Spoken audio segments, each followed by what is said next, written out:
start to present. Go ahead. Thank you very much, Dr. Nageshwar. Thank you, the organizers of the Department of Environmental Sciences, Osmania University. And as Dr. Nageshwar mentioned, Osmania University is the institution that's supporting one of our lead projects called MetaSub India, and which is part of the MetaSub Global Consortium. And we launched this 4 years ago in the city of Hyderabad, Telangana, thanks to the efforts of my close friend, Dr. Narasimha Rao, who had an excellent presentation earlier this morning, and Dr. Someshwar Rao Sagurti of the Department of Genetics. So without further ado, I'd like to share my screen and go straight ahead to the presentation here. Yes. Are you able to see my screen? Yes, sir. Yes, sir. Thank you. Great. Yeah. Yeah, so it's an exciting topic and a very contextual topic of interest on COVID-19's impact on environment and human health.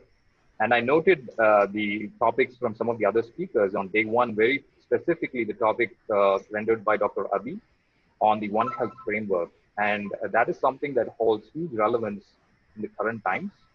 And that is also something that I would be focusing on to a certain extent. And as Dr. Nageshwar mentioned, I have multiple affiliations, having worked with the industry as well as with academia. And I'm now working on this global Gates Foundation project called MetaSub, which is part of the initiative that was started at the Weill Cornell Medical College, which is Cornell University's medical school campus in the city.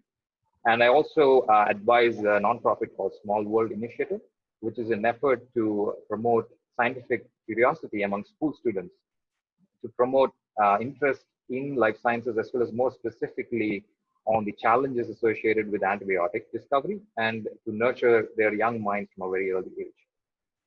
I just want to take a moment to think about the first line healthcare workers, community workers, and first responders, especially coming from the city of New York, where we were really badly hit during the pandemic that struck in early March. And I want to take a moment to acknowledge their efforts, and also just a public service announcement that every one of you all, please make sure that you wear your masks, because that is your first level of containing the transmission. And masks do save lives. And let us not be skeptical about it, and let us think about those first line people. In this picture here, you have an MTA employee who literally works day in and day out. This is employees cleaning the subway of New York, which is one of the oldest in the world. And I'm going to be talking a little bit more about the New York subway as well and stuff. So let me start off by quoting two of these powerful minds, one in life sciences and one in physics, one for eternity, right? Albert Einstein. He talks about insanity is doing the same thing over and over again and expecting different results. This quote has a very profound element associated with it. And it also trickles down to the fact that we are dealing with the aftermath of inaction because of what challenges we have faced.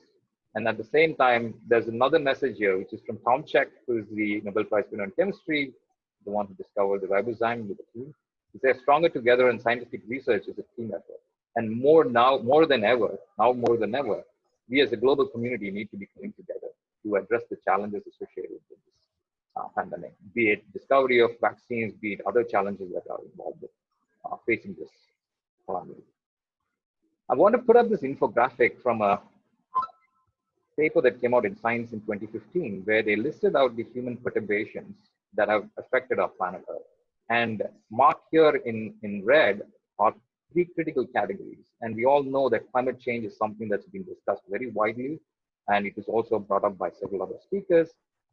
We also need to be cognizant about challenges associated with biosphere integrity. They're lying the elements associated with genetic diversity, as well as land system change.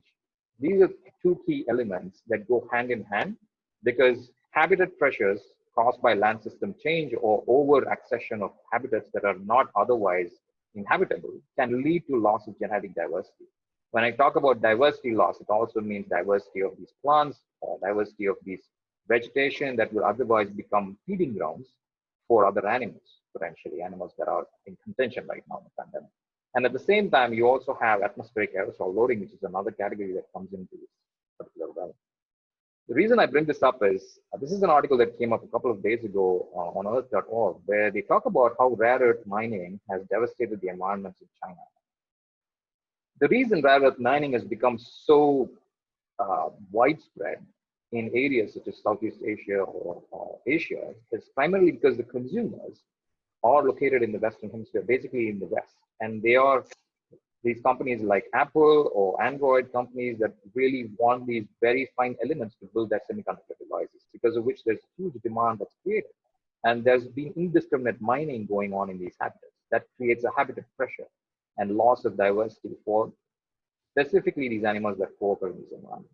Lo and behold, we had one such incident that happened in 2012 at a mining area called Mojiang in Western China, Southwestern China, far away from the actual point of where the outbreak occurred, essentially where they think the outbreak occurred in Wuhan, right?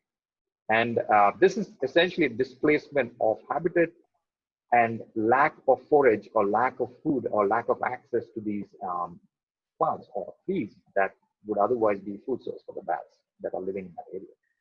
And they later on found that 6 of those people who were affected in those caves who went to do cleaning activities, among those 3 of them died due to pneumonia-like progression of their respiratory conditions.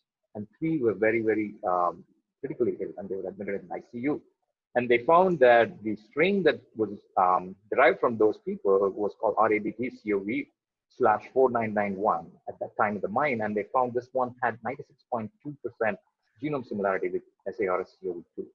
And this is from a Daily Mail source.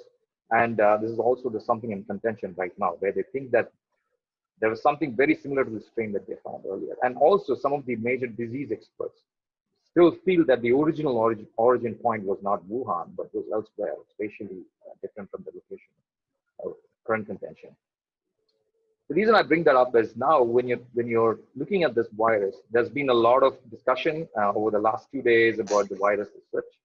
So we now understand that this virus doesn't only affect our pulmonary system.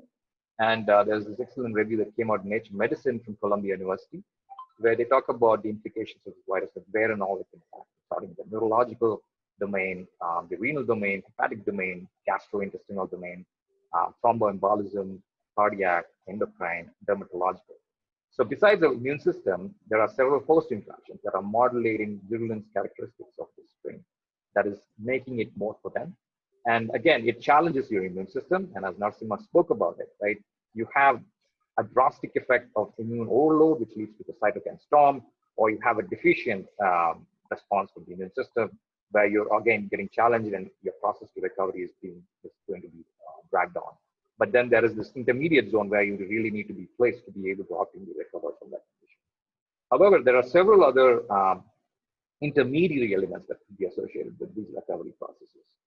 And the reason I bring up this infographic is for bringing on context. So right now we are living in a silent spring for immune disorders. We have seen a rate of incidence or reduction of rate of incidence of infectious diseases. On the figure on the left, if you look at it, it's the percentage of rate of incidence or reduction of rate of incidence over the last decades, like 1950 onwards, because of the advent of vaccines, the advent of medication, the advent of drugs, specifically to target those conditions. And on to the right, you have an increase in immune disorders. Immune disorders such as asthma, type 1 diabetes, Crohn's disease, and multiple sclerosis. One of the major underlying factors to these conditions is that all of those 4 conditions have underlying links to imbalances in the community stability for microbes that coexist with us. And that exactly brings us to the context of these microbes that associate with us, live inside us, and then on us, and are also influencing how we respond to the interactions with the environment. And they cause balance or immune imbalance in the process. So in the context of evolution, how do we think about these microbes? These are essentially distributed into the 3 realms of life: bacteria, archaea, and eukaryotes. And I'd like to quote one of my mentors from my postdoc, Professor Norman Pace, who's the forefront, it's actually the godfather of environmental metagenomics, or the science of understanding microbes from the environment, and at the same time trying to find a way to address how to discover them from within our bodies. So he talks about each microbial species alive today that has been perfected for its niche, through millions of years of evolution. In this case, evolution is a radiation, and it's not a ladder. And also, one of the messages that Professor Norm, used to send out to students or young students. I know there are maybe first-year students or second-year students out here. One of the things that he talked about was to not use the term prokaryotes. And in school, we are always taught that there are two domains. One is prokaryotes, one is eukaryotes. He says that when you have an organism such as bacteria or archaea that are specialized for their functions and their ability to survive selection pressures over billions of years, you cannot call them primitive organisms.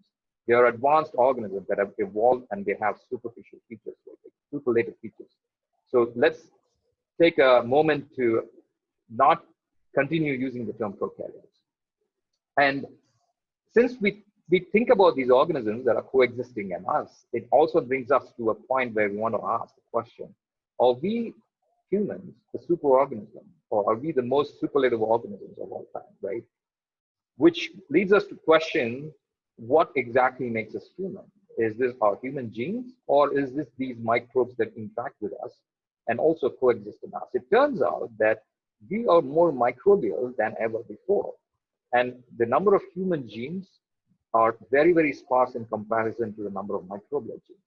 And at the same time, the number of human cells in our body are also overpowered by the microbial cells. We've got close to 100 trillion microbial cells and only 30 trillion of these human cells, which leads us to an unraveling experience where we now know that the human microbiome is exactly a reflection of how your host has adapted to the pressures put out by the environment and also the habitat that we live in. And each of these interactions have very, very critical roles in determining how well you respond to any particular disturbance event that happens in the environment. And if you want to categorize human microbiota, you can categorize them as bacterial microbiota, which is the bacteriome, the fungal microbiota, or the mycobiome, or viral microbiota, or that's always called as the virome. Besides this, you also have something called the macrobiota, which are constitutive of elements or parasites that we get exposed to or we get infected by. This happens mostly in the developing nations, or rather in the underdeveloped world, because in the developed nations, they do not have such challenges, because they have much more cleaner environments, which potentially brings us to a moot point. If they have cleaner environments, why did they get so badly hit by something like COVID, right? It also brings us to that point where we want to question whether the exposure to this array of microbes and pathogens in countries such as ours has brought up in us a certain innate level of adaptation to that shock or to that disturbance effect that a pathogen brings in. So it's again something that you can try to understand during using different approaches, but in this case, we are asking the question whether microbes can do it too. So it also turns out that we know that there are bacterium and virome interactions that happen in nature. They happen largely in oceans. They also happen in habitats around us. They also happen inside of us. A classic example being bacteriophage interaction. So you can have immune activation that's established by a viral interaction into our body that's mediated by a bacteria, by the microbes in the microbiome that's constituted of us. So that could be passing through these mechanisms such as reactive oxygen signaling, or you can have these lytic interactions where bacteriophage initially can initiate a virulence mechanism that also can basically be nullified by the transfer of these genetic elements, mobile elements that get in from the bacteria, or they acquire the viral mobile elements therein, and also is able to render some protection.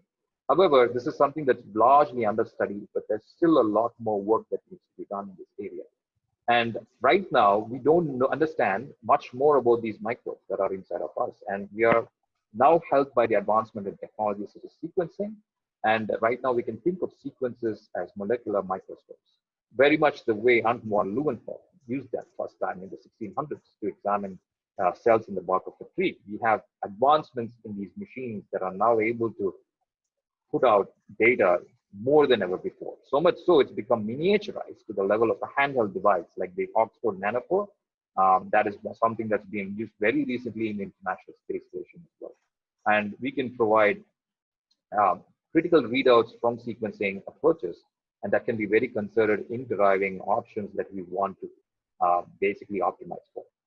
And because of such advancements, we are now looking at a new tree of life that was shown to you earlier, from what was shown to you earlier. Previously, those tree of life measurements or depictions were done based on single marker genes, such as the 16S ribosomal RNA, which is a widely conserved ribosomal RNA gene, which is for bacteria and archaea. And at the same time, for fungi, you use the 18S ribosomal RNA as a primary marker gene. But nowadays, you have an approach called shotgun or whole genome sequencing. So basically, you can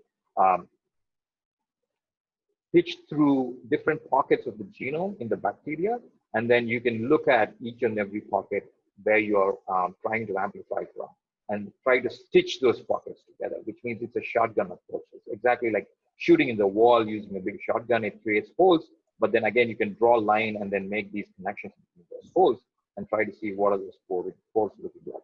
But at the same time, you can also do these sequencing approaches where you're rendering out a single strain from those genomes that you have initially screened and then unravel more information from them. Because of which, right now, what is becoming very exciting is we are understanding that the group called archaea is a transitionary domain between bacteria and eukaryotes. So we find us humans, even eukaryotes, interspersed amidst the archaeal clade, phylogenetic clade. Here, mapped in red, you can see the eukaryote supergroups that are branching out within the PACT phylum. And at the same time, at the bottom level of that figure, of that phylogenetic tree, you find an entire clade candidate phyla radiation, which is still not defined. There's still a lot more to be discovered, which means we are sequencing, but we are not sequencing enough. There is a lot more to be done. And the more and more you keep digging in, the more and more microbes keep surprising you. There's so much that we don't know, that someone recently compared the microbial dark matter to having even more abundance than what you see in the skies, which means astronomy, or basically looking at stars, is going to be diminutive when we are thinking about these microbes. They can overpower them in numbers. We're thinking about such enormous numbers. So from these microbes, one of the initial efforts to characterize these microbes came from the Human Microbiome Project. This is a project that started in 2009 by the National Institutes of Health, and they came up with this cartographic map or map of locations in the body, in the human body, where very specifically, this is the representation of bacteria that occur in healthy individuals. They picked out close to 240 individuals, healthy individuals in North America, very specifically in the United States. And they swabbed, took swabs, they took stool samples, they took cheek buccal swabs, they took nasal swabs, they took vaginal swabs, skin swabs, and they were able to characterize in each location what are the types of microbes that are coexisting in those areas. So they found 4 primarily abundant phyla from this data set, which is constituted of these types called actinobacteria or bacteroides or firmicutes or proteobacteria. And at the same time, they found several other low abundance phyla as well. And interestingly, some of those low abundance phyla or phyla that you also would find in the environment, not only in the human body. So they found that there was a theme where the human body and the microbes that are existing in the human body were not exclusive by themselves, right? And they had their preferential way they coexist, which means there were some microbes that coexisted only in the mouth or in the oral cavity. Some of them that were very exclusive to the gut or the intestine. Some of them that were exclusive to the skin, and some of them were exclusive to the reproductive organs. And there was a very specific reason that was happening. And one of those reasons being microbes are very sensitive to changes around them in the habitat. And that's primary change is determined by something that's very basic, variable called pH. So the pH or the acidity or basicity of the habitat would influence which habitat or which location a microbe will prefer to colonize. So this is some sort of an environmental driver of this ecosystem. In this case, it's the human ecosystem that we are talking about. The same thing holds good for the environment. So I spoke about bacteria. Again, it's interesting because of the current context to talk about viruses and the viromes. So it turns out that there are close to 380 trillion viruses versus 38 trillion bacteria that are there in your human body. And we don't know close to even 1% of that constituent number. And it's pretty crazy if you think about that, right? So the first efforts of even assembling of virome sequence was done in 2002 by Dr. Forrest Rover, who is a former collaborator, or actually a current collaborator of my former mentor, Rob Knight, at the San Diego State University. He was one of the first people to assemble a cross-phage, which is essentially a bacteriophage that he derived from marine sources. And he used this cross-assembly way of using sequence reads, which were basically patches of sequence that were derived, and then they found a way to stitch them back together. It's basically that technique that led to the naming of this. So this sort of started an effort on that side where people were starting to realize that you can also do genomics on viral sequences and slowly assemble virome leads from that. So because of which now you have a resource from the Joint Genome Institute, which is a Department of Energy research organization, that has an exclusive database for viromes. And this is a DNA viruses specific database, close to 750,000 unique DNA sequences that are specific to DNA viruses. And it's also an open source resource that can be used for analysis. I'm going to touch upon this as well in 7 minutes. So how do you categorize these microbes that you otherwise find in your body? And what exactly determines how they are placed in your gut very specifically? I'm going straight up into the gut because that is the most pivotal organ that has interaction with your brain.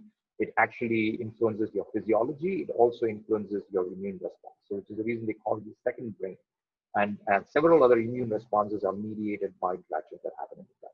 And they found out in this landmark study done in 2011 by Manimuri and Arumugam and Pierre Bock's lab in Europe, that there were 3 primary groups that are determining how you can differentiate between populations based on just their microbes or just their bacteria.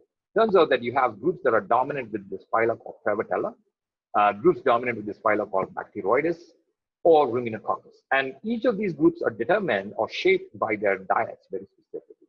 And none of these factors such as age, gender, or body mass, or these ethnicities are going to influence those categories. So primarily, if you're somebody who eats vegetables, eats carbohydrates or complex carbohydrates, and also eats a diet very similar to traditional diets, or in this case, hunter-gatherer diets, the ones that they eat primarily in countries like Southern Africa, not Southern Africa, Central Africa, then you're going to be dominant with Prevotella. And again, in the industrialized Western diets, you have people who consume more of meats. They have found that there's a category called Bacteroides, where you're predominantly eating those types of diets, and you have only that group. So it turns out it becomes a tug of war in a way where you call a team Prevotella versus the team Bacteroides scenario. You can call this an East versus West kind of situation, right? If you geopolitically want to frame it in a microbial sense. And also there's this other category called Ruminococcus, which is fiber-rich rural diets. And it's very traditional diets that are practiced by people who are very remote from civilization or very, very far-fetched from coming into close proximity with urban habitats. So those people are still practicing that. So there's an interesting paper that came out earlier this year in PNAS from Levy et al., the Institute for System Biology in Seattle.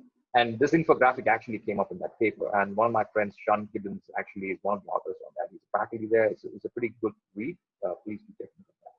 So when I talked about this categorization of individuals, so what happened was you can also do these meta-analysis. You can ask questions like, oh, the more urbanized we are, or the more developed we are, so-called developed, if you're urbanized, what are the changes that would happen to the microbes in your body, right? What are the changes that happen in the bacteria in your body? So here in this map, there's a color gradient that's marked by the urbanization percentage. On the left bottom of that, you have the scale from light green on to deep red.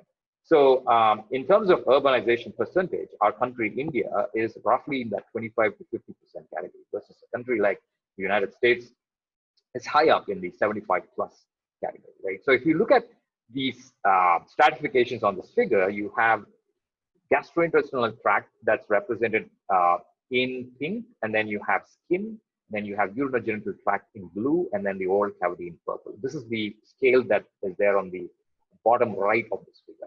So if you look at that index and you go back and try to look at, oh, which country has what, I'm just going to pick up the gastrointestinal tract, right? If you look at India, a country, Prevotella is the most dominant group of phyla that you would find in the gastrointestinal tract.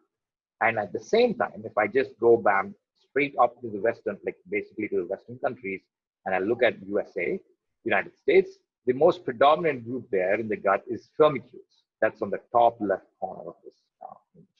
And at the same time, strikingly similar, if you look at countries such as Tanzania, or you look at countries such as Malawi in Central Africa, they all have Prevotella and the gastrointestinal tract, which is actually very similar to what we have in our country. And one interesting striking feature of that is, at one point in time, if you heard of the Gondwana theory, land masses were actually joined together. Specifically, that portion of Africa and India, or the southern part of India, were all joined together. So it's just a moot point to think about biogeography in this context. But you can understand how spatially different these bacteria are in terms of distribution. But at the same time, we are talking about urbanization here, which means westernization or the practice of processed foods or consuming high fructose or high sugar elements and things like that. So diet becomes a key aspect of how changes happen in the food system, right? So microbes are found everywhere in the food system. We are exposed to them at different levels, starting with the place where we grow our food from agriculture, the way we practice agriculture. The land use change or the land use patterns you meet out to growing your crops can have an influence on how microbes get translated. And the way we also process our foods also would determine how there's a feedback effect of these microbes. So you have animals such as livestock that are also reared on these farms, whose exposures to us can also have trickle-down changes. For the ways we treat these animals is also going to impact us in a different sense. So right now, if you think about what we should be eating or what we should be eating optimally, there is this model that Harvard University had put out called Harvard's Healthy Eating Plate model. And in that model, you need to be consuming 49% of fruits and vegetables, and at least 8% of milk and milk products, and 20% of meat alternatives, and only 3% of oils and fats and cereals and starches at 20%.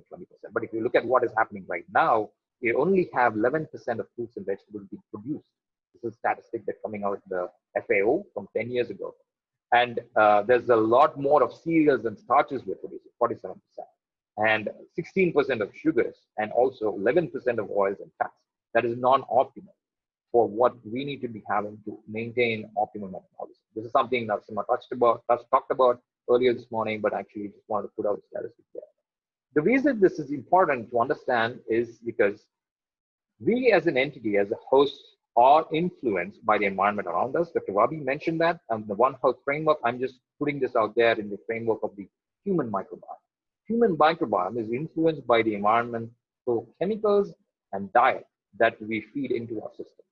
These diets are just what I talked about, right? And there are also exposure events that you are facing because of these contaminants in the air. You have nanoparticles, you have endocrine disrupting chemicals. That could be feeder elements that you derive from the way you are doing your farming, or the way you are irrigating your farm, or the way you are basically producing or actually spreading pesticides into these farms. And at the same time, the way you treat your livestock. You consistently keep wanting to increase dairy production, and also you consistently want to have that amount of meat production. So because of which you treat them in antibiotics, which actually have detrimental trickle-down effects that I'm going to focus on this work. And antibiotic usage is actually one of the biggest challenges we are faced with. And this is also going to affect our ability to cope with pathogens, cope with exposure events such as the current pandemic. How we respond and the imbalance cost there would relate or would actually cause disease. So we need to be cognizant of all these three elements or four elements: cohabiting animals, wild animal exposures, and also domesticated animals. Treat them with cognizance and with actually a rational approach that is actually going to be helpful. And if you see the current statistic again from FAO, the number of undernourished people in the world has been on the rise since 2015. We are now at 821.6 million people who are undernourished. We're talking about advancements in agriculture. We talked about the Green Revolution. We talk about these advancements in production capabilities, transgenics that are coming in as well, but still the undernourishment is rampant, which is actually a paradox, right? Why does this happen? Again, this happens for multi-pronged reasons. Again, one of those reasons being that you have a decrease in microbial diversity, because of changes that we have made to our original regimen of diets that we were trained to consume by our ancestors, by our elders. We are influenced by urbanization, we are influenced by culture, we are influenced by our peers to actually adapt to a more fancy style of living, fancy dietary preference, and that impacts the microbial richness or the composition of these beneficial microbes that otherwise provide those critical functions or critical roles for your body. They've also proved that if you move from one country to another, it can have an influence on your microbes. Basically, it's a diet influence on your microbes. If you're adopting to the diets that are there in those countries, then that is going to affect you. However, traditionally raised you were, if you adopt to a Western diet, when you move from a country like India, but in this case, the study was done in Thailand, from people who moved from Thailand to the United States. And they were seeing people who followed their own regimen, who followed their own diets, didn't have that much of a drastic change as people who adapted to the complete processed food domain that you have in the US. So since we have this challenge with processed foods, there is another challenge that is lurking behind the corner. As we talk about COVID, and as even before COVID, this is something that was presented to us, and it is actually hidden danger signal that's right in front of our face. AMR, or antimicrobial resistance, is actually one of the biggest challenges that the UN or the World Health Organization is trying to address. We talk about these conditions associated with cancer, where the death rate is at 8 to 8.2 million globally, diabetes 1.5 million, or diarrheal disease 1.4 million, or accidents. Right now, the estimate for antimicrobial resistance associated death is 700,000. And more than infectious diseases, we are going to look at the rise in infectious threat due to AMR at 10 million, at the number of 10 million. And at the same time, this is one of the biggest challenges we need to be addressing in the context of COVID, because each and every person with a threat of being exposed to the pathogen assumes that the moment you take an antibiotic, it's going to be something that is going to act against a virus, which is completely flawed. But this education is not provided, this awareness is not provided. And which is why one of the reasons we need to be talking about this right now. So I'm going to focus a lot more on the context of AMR, antimicrobial resistance, and why this is important for the human microbiome in the current context. For this, I need to talk about how certain trend lines have been created by the latest advancements in data generation for the human microbiome. Since the Human Microbiome Project got published in 2012, there have been several efforts trying to characterize different disease domains associated with the human microbiome. And then there have also been revolutionary citizen science platforms that have been established globally. And I'm going to talk about two such platforms in my talk today. One such platform is called American Gut, which came out of my postdoc mentor's research group, Professor Rob Knight, who is now at University of California, San Diego. And originally, when I was working with him, he was at the University of Colorado Boulder, which was when this project was started. And in this photograph, we have on the left Rob, and on the right Daniel McDonald, who is the director of this particular platform. So this is a robust citizen science platform where any person in the US can actually inquire and ask the question, what is there in my gut? He can basically donate a scoop of his fecal sample, and he can sign up for the citizen science project, where he can send the sample back to the lab, and they will give him an actionable figure on what are the composition of microbes that are found in your gut, and how do you compare against other citizens living in the United States. So it was something that was launched in 2012, right after the human microbiome paper came out in Nature. But before that, there's a lot of groundwork that went into developing this platform. And I'm going to talk about one such project that I was closely involved with as a postdoctoral researcher in the lab, which is actually called the Earth Microbiome Project. That was the building block on which the American Gut Project was formed. And this is right now the world's largest citizen science project. So it's called Microsetta. They've had a rebranding of sorts, but they are actually trying to work with every country in the world.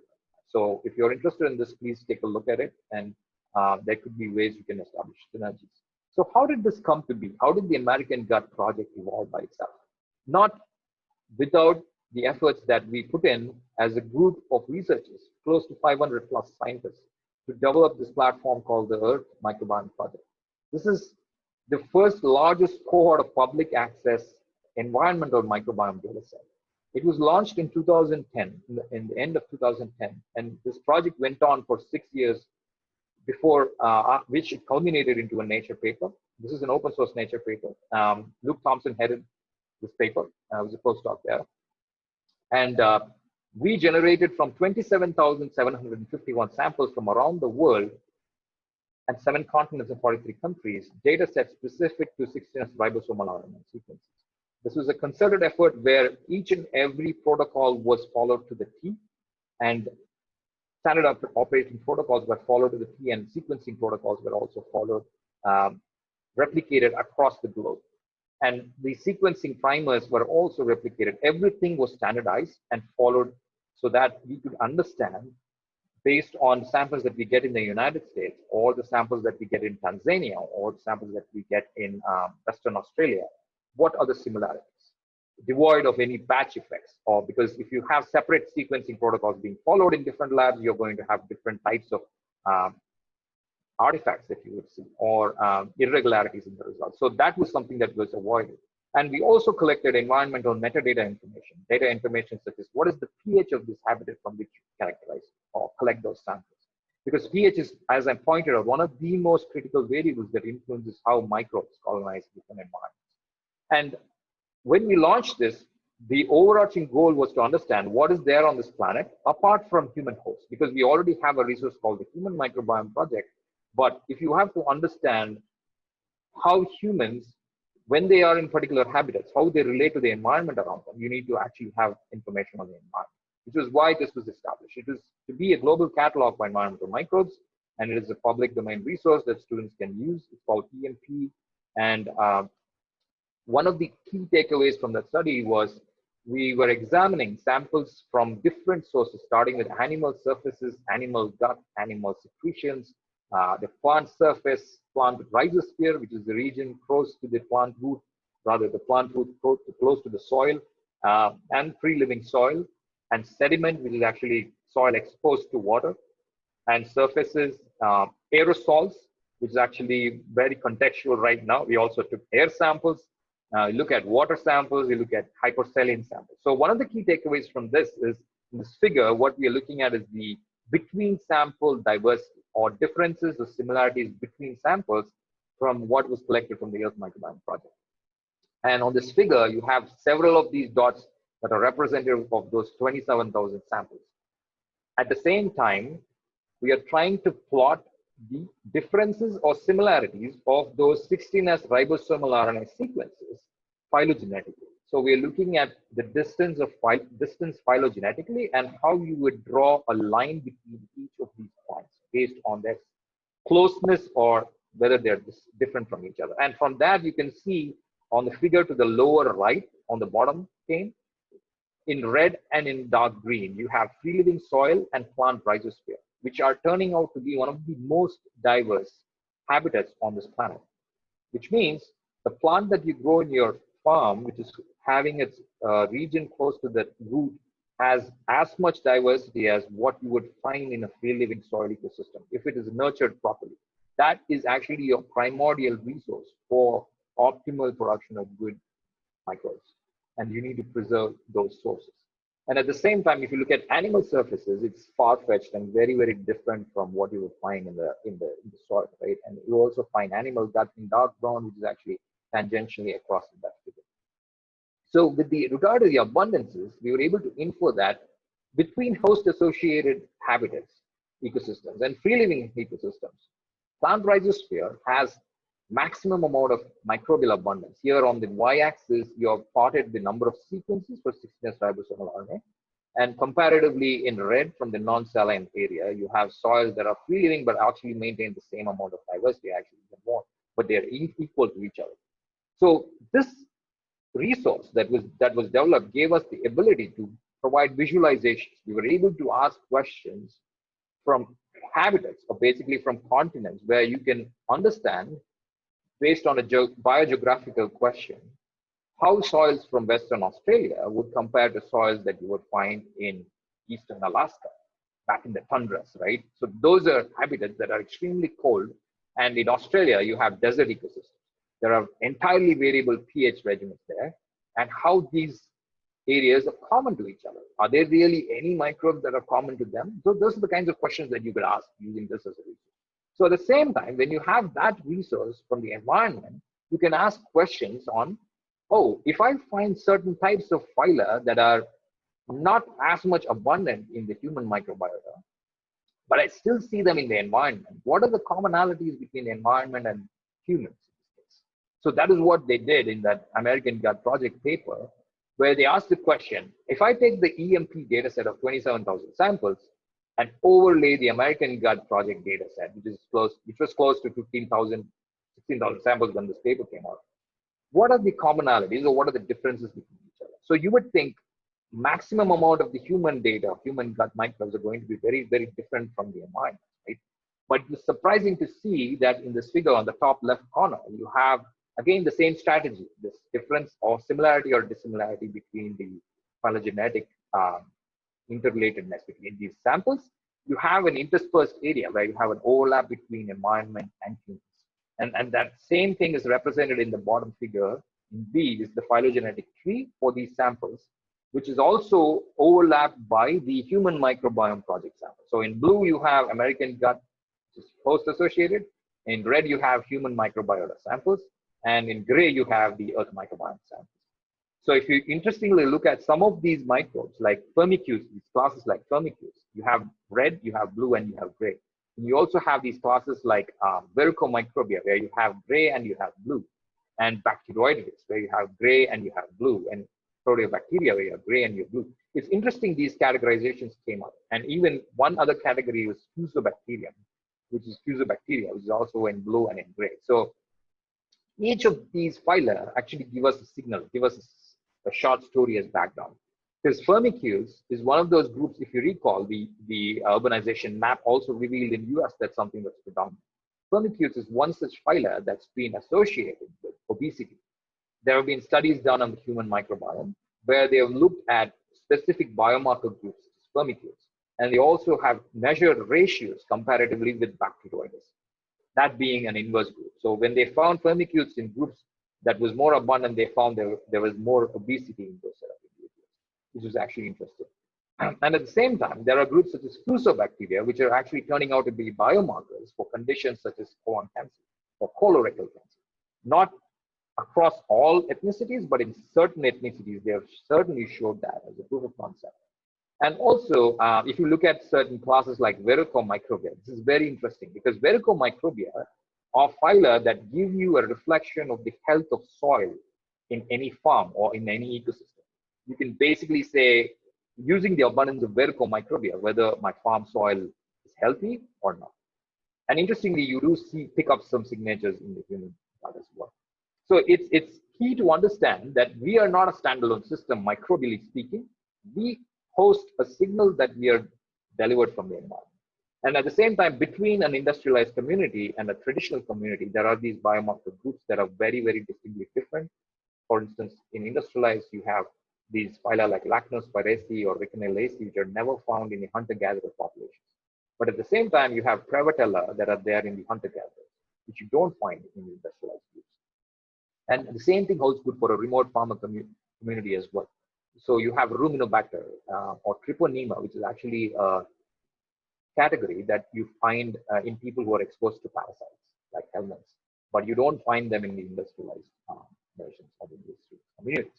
Which leads us to this moot point of understanding or basically realizing that the way we are exposed or the way we come into this world, there is sort of a priming effect that happens to us, right? The way we are born itself is an influence. The way we are born would determine how well we would cope to the environment or the environmental pressures and also the challenges that we are going to face. They have shown or proven through human microbiome inference that the way you're born via C-section or vaginally would also influence the types of microbes that colonize you. And these microbes can actually either help or not help you in coping with certain challenges. For instance, in chronic obstructive pulmonary disorders, COPD or asthma or primary complex in children, they have seen that imbalances in the gut microbiota and even the lung microbiota is actually challenging them to respond to such immune pressures. And when you're hospitalized or when you are a premature baby, again, you experience drastic medication given to you at that time. There could be dosages of antibiotics, which actually can lead you to be malnourished or lose your birth weight, which turns out that 20.5% babies are now suffering low birth weights. And also this influx of formula food versus breast milk, because breast milk is the most optimal source for a child to derive optimal immunoglobulins, as well as these bacteria that are providing protection through these immune mechanisms also to that part. So in the aftermath of COVID-19, right now, what I want to put up is there will be mass paranoia that could result in excessive usage of antibiotic usage. Not only the thought of infections, the other naturally occurring opportunistic infections, with threats associated with antibiotic resistance, such as escape pathogens, which is actually widely discussed. So the WHO is now having a concerted effort on tackling antibiotic resistance in the COVID context. And right now in the US, there are figures close to 2.8 million infections that are antibiotic resistance related, and more than 35,000 deaths each year. And if you think of these causes, it's something that we are actually experiencing literally day in and day out. Over prescription of antibiotics, which is something that is indiscriminate, right? In our country, in India, you can get an antibiotic over the counter, which is not the case in the US, but still they're experiencing 2.8 million cases. So if you think about these estimations, you cannot imagine how much more you're going to have in terms of challenges, right? And you have overuse of antibiotics for farming, these challenges that are also aggravated by lack of hygiene and poor sanitation. And these are going to cause trickle-down effects. And the spread of antibiotic can primarily happen through different routes. One is from the animal to the environment, and then from these drug-resistant bacteria that trickle down into the water and soil and air, thereby getting in contact with us. And at the same time, it can also get exposed to people who go into these healthcare facilities for getting checked. And these healthcare facilities also become a habitat for such opportunistic pathogens.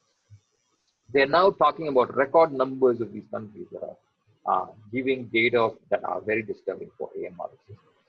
And there's this initiative called GLASS, Global Antimicrobial Resistance Surveillance System from WHO, where India is also providing data from what they collect in the healthcare systems. So right now, in terms of mortality per 10,000 people in the population, Asia is actually the worst affected in terms of the rate of mortality. This is a figure that came out in a recent publication. In terms of number of deaths, this is pretty staggering numbers, right? And for India, one of the data sets that has come out in GLASS is they've been able to collect samples from blood, from urine, from stool, or from genitals, specific to the escape pathogens. The escape pathogens start for E. coli, Klebsiella, Staphylococcus aureus, or Acinetobacter, which are opportunistic pathogens, the ones that are causing multi-drug resistance infections. And if you think about these numbers, in India alone, right now, they have these statistics. So hospital origin and unknown origins, you have numbers that are really staggering. Not only community origin, but if you see about unknown origin, it's actually very strange, right? You have numbers from the urinary tract infection that are going up to 5,000.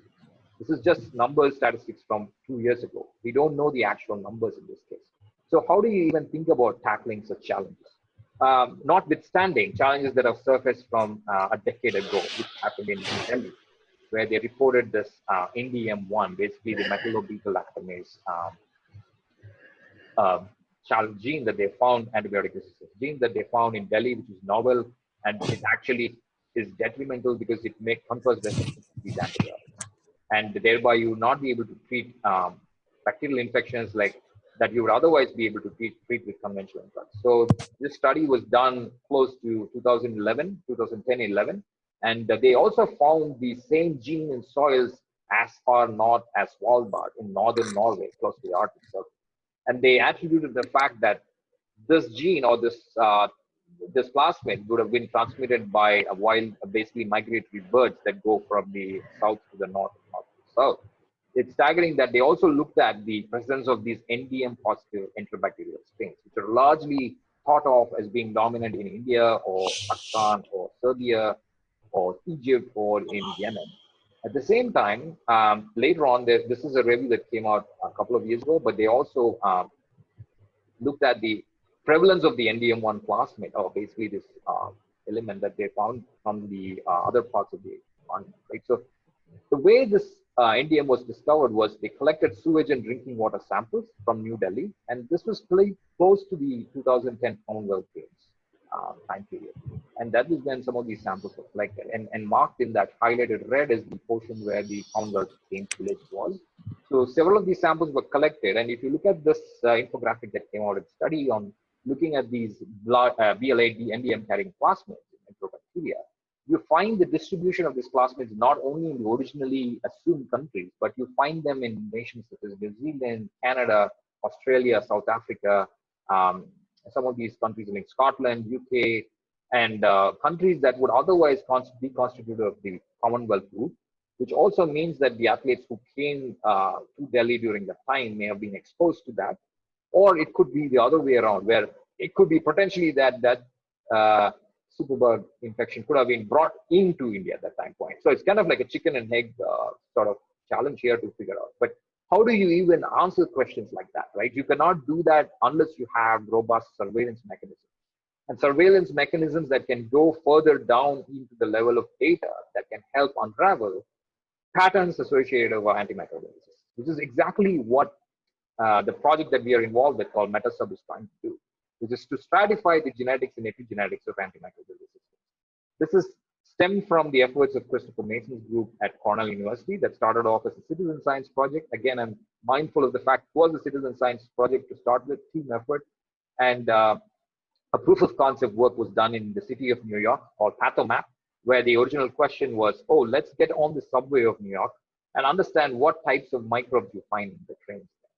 So the also overarching goal was to understand what types of antimicrobial resistant bugs you would find in those subways. So the Gates Foundation supported this effort in 2016, and it basically helped them build a platform to address challenges associated with public spaces, mass transit, and also healthcare facilities. So we had two earmarked frameworks for that. One was called MetaSub, metagenomics of subway systems. The other one was called MetaMed, which means the metagenomics of AMR in hospital systems. So one such landmark paper just came out in Nature Medicine last month, which is the environmental survey of hospital sites to reveal how infections begin. Our collaborator Niranjan Nagarajan from A-Star Singapore actually was the forefront of this effort, where they were able to spatially map out these pathogens in a hospital environment. And the way they did that was using a sequencing approach, a direct shotgun approach, as well as a long-read metagenomic approach, where they did culture plating for these samples that were otherwise opportunistic, and they also did the direct shotgun output. And from that, what they were able to recover was 2,347 novel genomes from these hospital-acquired infections or infectious opportunistic pathogens, and close to 1,693 phage sequences from that, and 5,900 odd close plasmid sequences. In this case, they had 3 time points, and the study progressed over 2 years. So they were collecting data from, as you can see in the figure, places like the cardiac table, the bed rail, the bedside locker, the door handle, the pulse oximeter, all these elements that you would otherwise find in a healthcare system. So they were able to find that you have opportunistic pathogens lurking in each of these habitat spots.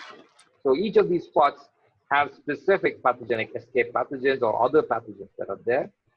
Starting with this figure where they show in an isolation room, you find Pseudomonas aeruginosa most abundant in that figure in red in an isolation room. And again, in MDRO ward, which is a multi-drug resistance ward, you would find more of methicillin resistant staph aureus.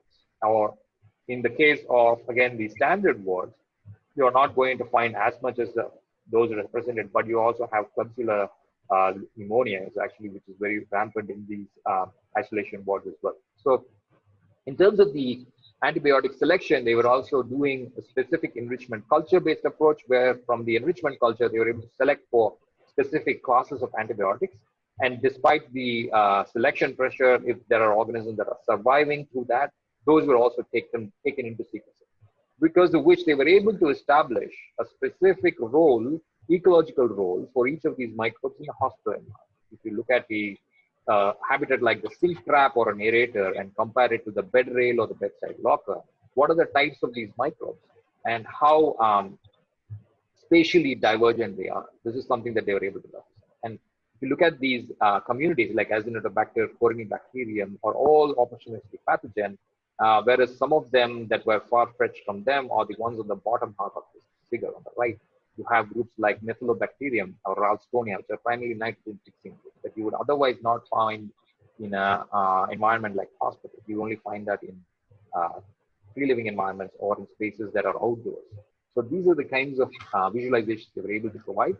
And again, like one of the overarching goals of MetaSub is to understand AMR for tracking, for also looking at these novel biosynthetic gene clusters that you would find from recovering these novel metagenomes that you would otherwise not find in other places or other environments, and thereby producing these forensic maps. And this is the paper that came 5 years ago for the New York City scale study profile, led by Ibrahim Afshanipour, who is the, one of the lead guys behind the MetaSub project. And the approach is like kind of straightforward, looking at shotgun metagenome, sequencing for 5 to 6 million reads per sample, doing a paired end approach of 125 base pairs, and then mapping to reference genome that was available at that time, and using tools such as Metaflan, which is, or right now we have Metaflan 2 and robust tools to identify the diversity of these taxa that are there in these habitats. How would you do this? You actually go into the subway, you take a swab in your hand, you can go and swab the surfaces. It could be the surface of the seat on the train, on the subway. It could be the turnstile that you're passing through. It could be the ticket vending kiosk that you're basically using to put your credit card in and get the subway card out, right? So each of these things can give certain pointers to the data, which means you can have your phone as a handheld device and feed it into the environment. And then you collect data from each site. So the map here gives you a representation of each station in New York City covered by the metro or the subway. And at the same time, when the result came up from New York City alone, they were only able to identify 40% of bacteria. And in terms of viruses or other organisms, nothing was known because the reference database was not so robust. So it meant that half of the information they find was very novel or unknown. And they're also able to provide these dynamic maps where you can ask the question, if I take a particular type of bacteria like Pseudomonas, what is the density of distribution of this bacteria in New York City, very specifically in Manhattan? So in yellow, if you look at the glow, it is one of those busiest areas in the city where people come in and out to go in for work and also in terms of tourists, and you find a spike in that particular type of network. So they asked the question, okay, from the subway we find n number of these species. How does this compare when you compare it to something like the Human Microbiome Project? And it turned out that it was very similar to what you find from the surface of the skin. And that was actually the initial relationship that they were able to establish between these species. So the concerted effort for MetaSub included sampling from 40 different cities in the first year, and now it's progressed to 60 cities. And in 2016, we were able to launch this in the city of Hyderabad. I want to acknowledge, I want to thank the government of Telangana, very specifically the health minister, the ministry, the L&T Metro Rail Limited, the authorities there, and also the efforts of my collaborator and close friend, Narasimha Rao, as well as Someshwar here. So the initial efforts from the world, which is what we now have right now as a manuscript that's actually in review, is from different other continents except India, because right now we have still not generated data that is from the sequencing side. That's actually ongoing. So we have close to 4,700 samples distributed across East Asia, North America, Africa, Middle East, and other areas in Oceania, right? And one of the key takeaways from that, this is actually a preprint that we have available. You can please feel free to review that. And this is a similar plot that we were seeing from earlier, right? When you're connecting the dots between samples and trying to understand how different or similar they are from each other. So this is a representation of microbes from different sites. If you look at in blue, East Asia, which is representative of countries like South China and Japan and Korea and thereon, they are very different from countries, samples that you get from countries like North America or Europe. And Europe is a little bit of in a transitionary zone between these subsets of locations where you collect that from. And from this data set, we were able to recover 1,300 novel bacteria just from these subways or transport systems. And these novel bacteria have not been found in any other environment or habitat before. And we were able to categorize this as whether they were commensal or whether they were biofilm forming, or whether they were gram-negative or positive based on their phenotypic traits as well, and also curate them at the level of species. So we are also able to categorize them based on the microbial diversity, and looking at their AMR class, or the antimicrobial resistance profile. So if you look at sub-Saharan Africa, very specifically, in the figure on the bottom of the Spain, you have rampant multi-drug resistance, or even rifampicin resistance in those subsets of samples.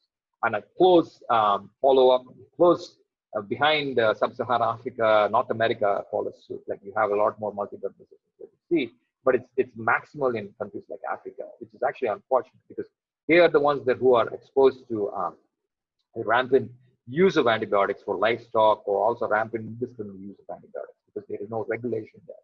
And at the same time, you also have these pathways that are overemphasized in microbes that you find in these continents. And also you can ask what type of phyla is more abundant in what continent. Those are the kind of questions that you can also answer using data such as this. So we also were able to categorize, or actually want to point you to one resource, which is called Microbe Directory. Here, you can actually use this as a database to understand or know information about microbes and their phenotypic information. So we also have built this platform called resistanceopen.org, which means on the globe, you have these select sites, and you can go to these sites and ask the query, oh, if I go to Colombia, the country Colombia in South America, Bogota, what are the types of antimicrobial resistance classes I would find in that city? Or if I go to Moscow, what would the type of classes be? So these are the kinds of correlations that we're able to establish based on these categories, right? You can talk about these several categories like fluoroquinolones or aminoquinolones or tetracyclines or aminoglycosides or beta-lactams. That's the one I talked about for the NDM1 resistance, right? So those are some things that are challenges. And I'm actually missing one figure here. There was a plot-wise representation for multiple sites, cities around the world where we sampled from, where we were able to show persistence of AMR classes as well. So from that, what we also did was look for the DNA sequences or the filtered out DNA sequences that we can map back to the database that I initially talked to you about, the virome database from JGI, which had 750,000 odd sequences. So we were able to use the context representative of viral sequences, resembling viral sequences for DNA viruses from these cities around the world. And we are finding out 10,000 novel DNA viruses from just the subways around the world. I'm talking about the oldest subways in London, New York, Tokyo, Rio de Janeiro, Hong Kong, Shanghai, and the lots in Europe. This is just from subways. So these are staggering numbers that we are able to do, but we also realized for tracking something like COVID, we cannot use DNA sequencing. And for that, there is a follow-up effort that's ongoing where we are sampling for RNA samples specific to public surface monitoring for COVID. And that is something that's ongoing in every other continent, including what we want to launch in India as well. So to that, I want to dive into what Osmania has been doing, or Someshwar has been doing to help us, and together with launching the MetaSub Hyderabad effort. And we did sampling from the brand new metro system in Hyderabad before the metro was open to public. This happened in June 2016, thanks to the conviction and the help from the authorities. We were able to get the first baseline set of data from Asia, which was done only in Hyderabad. Kudos to you guys for that. One second. Sorry. Yeah, so in terms of sampling was done by, like I said, Dr. Someshwar's team and the students.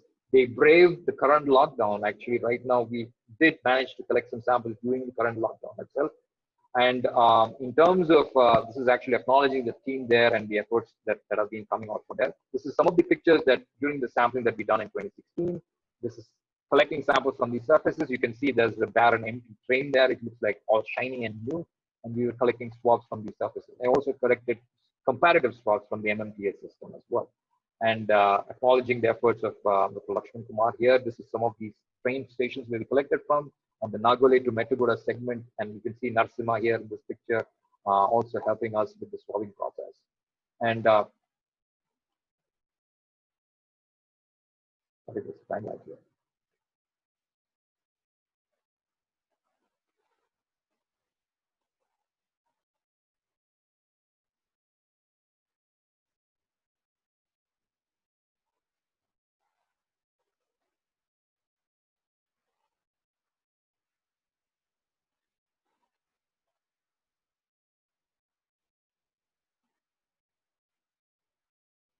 So this is the 2020 Global Sampling Day for MetaSub, where we had samples collected, and we also have our collaborators from Hyderabad, Kolkata, Bhopal, and IIT Delhi, including also one of the other locations in southern India from Tanjavur. And we are also having these academic partners from IIT Madras. And Chennai is another city where we are going to launch this pretty soon.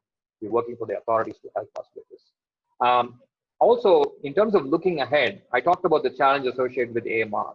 There have been some innovative results that have been coming, innovative collaborations that have yielded novel results. And some of these approaches could be NGS based. So one of our collaborators, Karthik Raman from IIT Madras, along with Niranjan, who's also a MetaMed collaborator, just came up with this exciting study in Nature Ecology and Evolution, where they looked at recovery of individuals who are exposed to antibiotic treatments. And they also narrowed down using metagenome-wide association analysis on 21 specific bacterial species that can help in the recovery for patients who are exposed to antibiotic regimen over time. So for this, they took out cohorts from Europe, they took out cohorts from England, Sweden, Singapore, Canada, and also with China. And they were able to find specific species that were very optimal in their function to digest specific complex carbohydrates.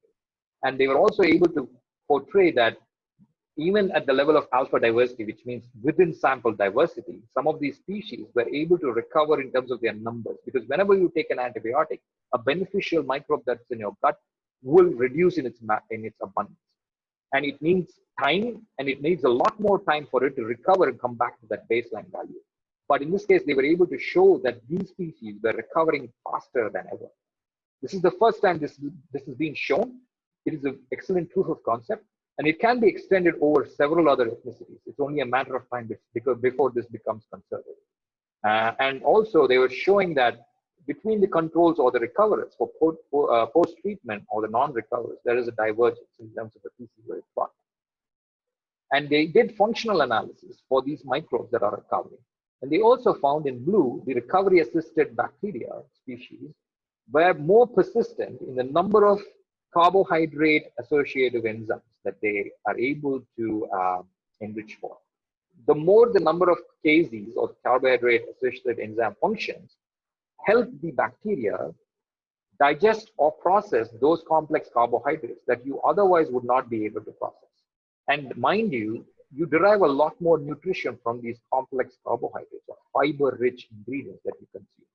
Because of which, I think I want to reiterate the point. When you choose your diets, choose them smartly.